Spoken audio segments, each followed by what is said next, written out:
Commissioner గారు అంటాడు, రేపు కొత్త అంటాడు, మేస్త్రులు అంటారు, నువ్వు ఎవరికి చెప్పుకుంటావో చెప్పుకో.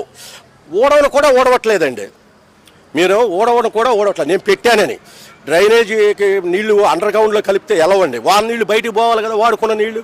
ఇప్పుడు ఇక్కడ ఇది ఉంది కదా, మన బైపాస్ పక్కన కాలం ఉంది, 3 times తిరిగామండి. అలాగే మా రెవెన్యూది ఉందండి, పంట బోధ పూర్తి చేశారు.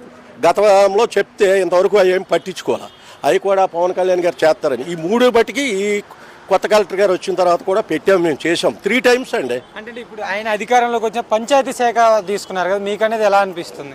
బాగానే ఉంది సార్, అన్ని ఊళ్ళు కొత్త, మరి జనంలో కూడా చైతన్యం రావాలి, శుతి శుభ్రత అనేది ఉండాలి, ఎవరింటి ముందు వాళ్ళు మనం శుభ్రం చేసుకోవాలి, మొక్కలు పెంచుకోవాలి. పవన్ కళ్యాణ్ గారు ప్రతి ఊరు తిరుగుతున్నారు, ప్రతి చెరువులు ఇంకుడు గుంటలు బాగా చేస్తున్నారు. ఇంకా చేయాలి, ఆయన చేయాల్సింది ఇంకా చాలా ఉంది.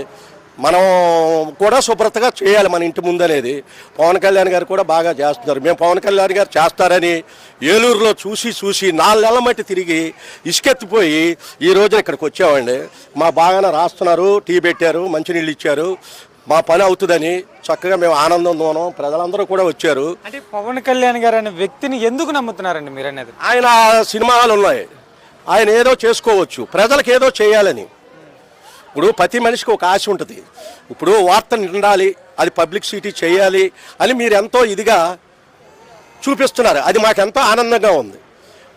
ఒకప్పుడు అక్కడ చూపించి కాలం ఎలా ఉన్నాయా అంటే కూడా ఒక విలేకరు గారు కూడా వేయలేదు పేపర్లో. నేను ఎందుకు చెప్తున్నానంటే ఈ విధంగా మనం పవన్ కళ్యాణ్ గారు శుభ్రంగా చేస్తున్నారు. పవన్ కళ్యాణ్ గారు కానీ చంద్రబాబు నాయుడు గారు కానీ అందరూ కూడా కలిసి కూటమి ప్రభుత్వం చాలా బాగా చేస్తుంది. కానీ నన్ను చాలా ఏడిపిస్తున్నారు అక్కడ.